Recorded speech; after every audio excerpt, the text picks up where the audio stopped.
Hello, welcome to the full syllabus channel. तो बच्चों, आज मैं आप लोगों के सामने एक छोटा सा कंसेप्ट लेकर आया हूँ जो कि ऑस्मोटिक प्रेशर और रिवर्स ऑस्मोसिस प्रोसेस से रिलेटेड है। ठीक है, बहुत छोटा सा कॉन्सेप्ट है लेकिन जनरली इग्नोर हो जाता है ना।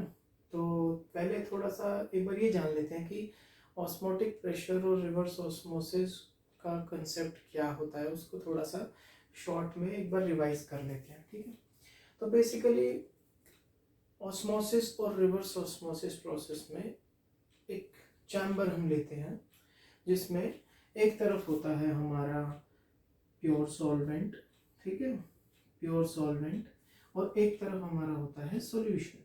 ठीक है, सॉल्यूशन हम सब जानते हैं सॉल्यूट प्लस सॉल्वेंट होता है। क्लियर?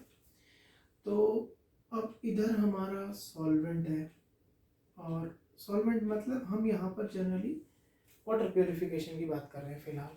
ठीक है, सपोज ये वाटर है हमारा, इधर तो प्योर H2O हो गया हमारे आपके लेफ्ट साइड के चैम्बर में, अगर हम बोर्ड को फेस कर रहे हैं, राइट। और राइट साइड में हमारा हो गया सॉल्यूशन, और सॉल्यूशन में हमारा क्या है, सॉल्यूट, जो कि नॉन वॉलेटाइल है अभी के लिए, राइट, और solvent, solute plus solvent is our solution. और ये चैम्बर हमारा क्लोज है, राइट, ये हमारा चैम्बर क्लोज हमने कर दिया। तो जनरली ऑस्मोसिस क्या होता है? ऑस्मोसिस एक प्रोसेस है जिसके अंदर जब सॉल्वेंट और सॉल्यूशन को जो सेपरेट कर रहा है उसको हम सेमी परमिएबल मेम्ब्रेन बोलते हैं। ये सेमी परमिएबल मेम्ब्रेन इसको सेपरेट आउट कर रही है, मतलब दोनों सॉल्यूशन और सॉल्वेंट को सेपरेट कर रही है हमारी सेमी परमिएबल मेम्ब्रेन। आज का जो कंसेप्ट है वो इसी सेमी परमिएबल मेम्ब्रेन से रिलेटेड है। ठीक है, तो क्योंकि osmotic pressure and reverse osmosis जो है वो कॉलिगेटिव प्रॉपर्टी से रिलेटेड है, एक प्रॉपर्टी है, राइट। तो हम जानते हैं कॉलिगेटिव प्रॉपर्टीज जो कि number of mole fraction of solute पर डिपेंड करती है। तो जैसे ही हम लोग सॉल्वेंट में कोई सॉल्यूट की प्रेजेंस आ जाती है तो उसका वेपर प्रेशर जो होता है वो डिक्रीज हो जाता है with respect to their solvent. ठीक है, हम इसको यहाँ पे सॉल्वेंट लिख देते हैं और इसको लिख देते हैं सॉल्यूशन। तो हमें मालूम है कि जो हमारा सॉल्यूशन का वेपर प्रेशर है वो हमारे सॉल्वेंट के वेपर प्रेशर से कम हो जाता है, करेक्ट। तो सॉल्वेंट का वेपर प्रेशर जो है वो ज़्यादा है इधर, राइट, और ये जो वेपर प्रेशर है मेरा कम है। तो इससे होगा क्या कि वाटर मॉलिक्यूल्स का जो फ्लो है वो हायर कंसंट्रेशन, क्योंकि प्योर सॉल्वेंट है तो हम उसको बोलेंगे कि सॉल्वेंट का कंसंट्रेशन यहाँ पे हाई रहेगा, हाई कंसंट्रेशन। ठीक है, और इधर सॉल्वेंट का कंसंट्रेशन क्या रहेगा, लो कंसंट्रेशन। तो flow of solvent from higher concentration to lower concentration of solvent only, that is our osmosis। तो ये हमारा, यानी कि हमारी सेमी परमिएबल मेम्ब्रेन ने किसको अलाउ किया, वाटर मॉलिक्यूल्स को यहाँ से सॉल्वेंट से सॉल्यूशन फेज में जाना अलाउ कर दिया because of this difference in vapour pressure, right. अब यही जो डिफरेंस होता है जब अब हमें प्योर सॉल्वेंट सॉल्यूशन की तरफ अगर स्टॉप करना है तो हमें क्या करना पड़ेगा, हमें इधर सपोज करो, यानी कि P not solvent minus P solution, ये जो वेपर प्रेशर का जो डिफरेंस है इसी को हम बोलते हैं बेसिकली अवर ऑस्मोटिक प्रेशर। जो डिफरेंस इन प्रेशर है, अगर मैं ये इधर लगा दूंगा, ये मैं इधर लगा दूं अगर, तो ये प्रेशर और ये प्रेशर इक्वेट हो जाएगा। Then the flow of water molecules from solvent to solution will stop, right? और इसी एक्स्ट्रा प्रेशर को हम बोल रहे हैं pi. Pi is our osmotic pressure. ठीक है, sorry, yes, this is osmotic pressure, right? यहां तक कंसेप्ट क्लियर हो गया? आई होप यहां तक कंसेप्ट सबको क्लियर हो गया होगा. ठीक है, अब अगर मुझे सॉल्यूशन से सॉल्वेंट की तरफ मूव करना है अपने सॉल्वेंट को, तो मुझे क्या करना पड़ेगा? मुझे अब इससे एक्सेस प्रेशर डालना पड़ेगा. तो मेरा सॉल्वेंट मॉलिक्यूल इधर मूव करना स्टार्ट कर देगा. और यही जो प्रेशर है, इसी जब हमारा सॉल्वेंट इधर, so the movement of solvent molecules from solution to solvent is known as reverse osmosis.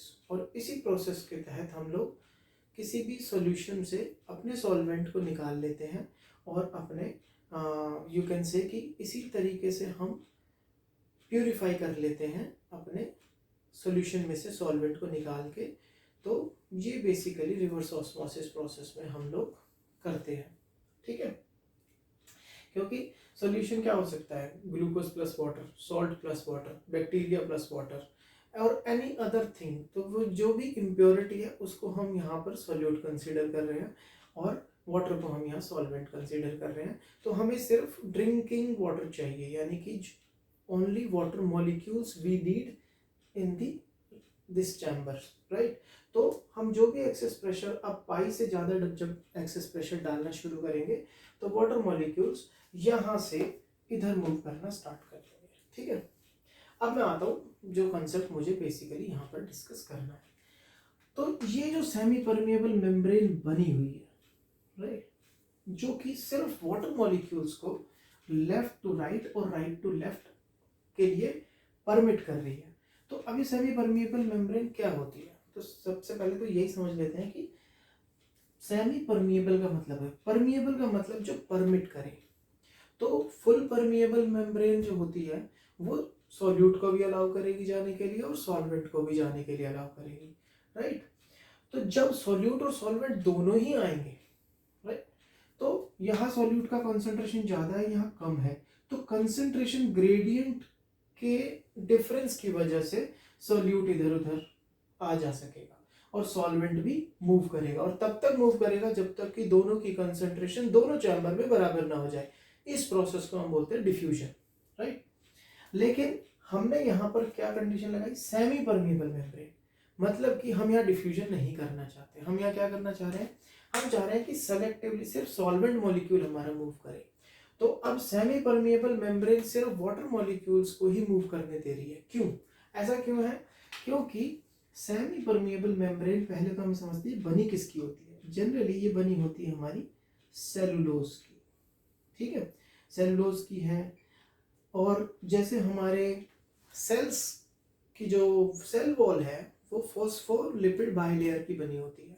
तो that is hydrophobic in nature. ठीक है, तो यू कैन से कि फॉस्फोलिपिड की जो लेयर है that is behaving as our semi permeable membrane. तो वहां पर भी हमारा जो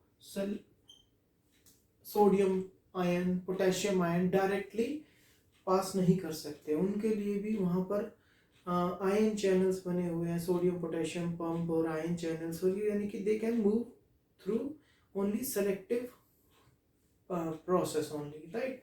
so this bilayer is hydrophobic in nature. ये क्या है? हाइड्रोफोबिक इन नेचर है. तो हाइड्रोफोबिक इन नेचर होने की वजह से ये क्या करेगी? हाइड्रोफिलिक मॉलिक्यूल्स को रोकने की कोशिश करेगी. तो जो भी Na+ होगा, आयंस है, Cl- है, they are hydrophilic in nature, right? अब तो क्वेश्चन उठता है कि अगर ये इनको अलाउ नहीं कर रही है और वाटर को कर रही है, तो वाटर भी तो हाइड्रोफिलिक इन नेचर है, तो ये इसको कैसे अलाउ कर रही है, राइट? तो सेमी परमिएबल मेम्ब्रेन के अंदर क्या है? इन ये जो मेम्ब्रेन है इसके अंदर क्या होता है? पोर्स होते हैं, right? They have small pores.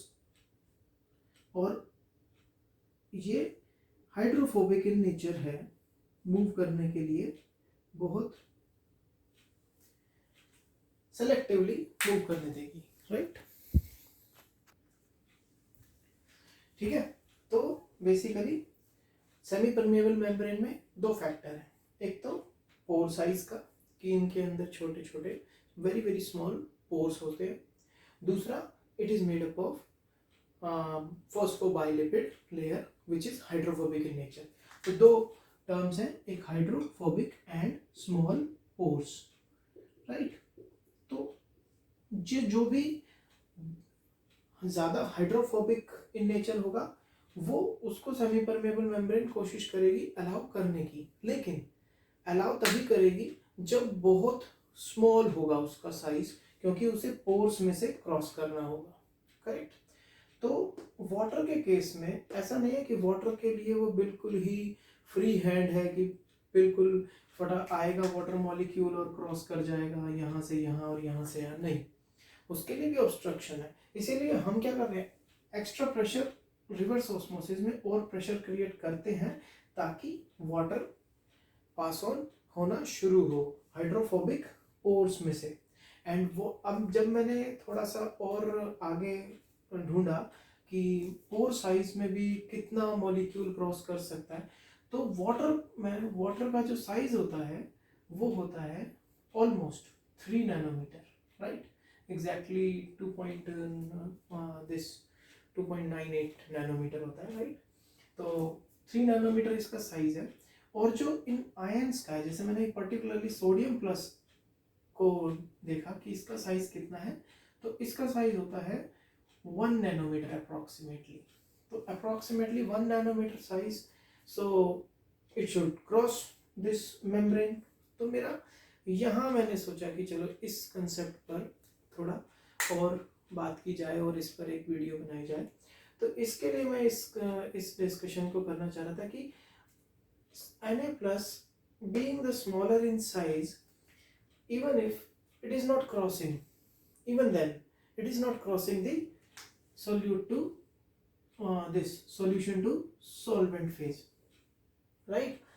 Then तो ऐसा क्यों हो रहा है बेसिकली, राइट?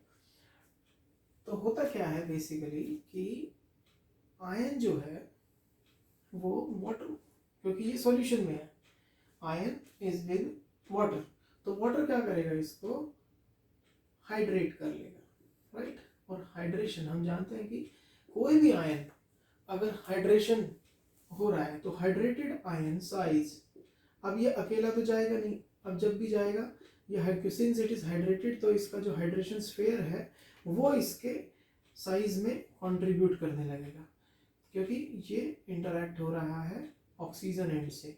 तो इसी को हम लोग दूसरे सेंस में चारों तरफ से और वाटर मॉलिक्यूल यहाँ पर हम बना सकते हैं, राइट। और negative negative delta negative delta negative, H delta positive, so this is it's hydration sphere, right. तो अब इसका साइज जो है वो 3 नैनोमीटर से भी क्रॉस ओवर चुका है, तो this is the hydrated ion.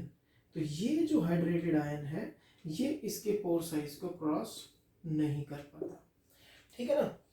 तो because of this hydration and the hydrophobicity nature of this and because of water is one of the smallest molecule, right, after hydrogen. So hydrogen, water, these are very very small molecules, they can cross over, right. And even cell membrane में जो O2 और CO2 होती है वो भी cross कर जाती है, क्योंकि because they are also very very small particle gas molecules, right. So this is the reason कि जो हमारे solute molecules हैं जिसमें ions हैं, जैसे ग्लूकोज है, ग्लूकोज molecule is big, सो वो तो वैसे ही क्रॉस नहीं करेगा, right.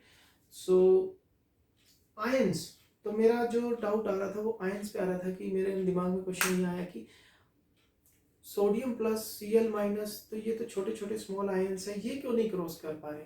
So then I found that कि इनका जो हाइड्रेशन है, हाइड्रेशन की वजह से इनका साइज जो है वो बिग हो जा रहा है, लार्ज हो जा रहा है, देयरफॉर ऐसे ही Cl माइनस हाइड्रेट हो जा रहा है और वो सॉल्यूशन से सॉल्वेंट की तरफ मूव कर नहीं कर पा रहा because of their bigger sizes due to hydration, ठीक है।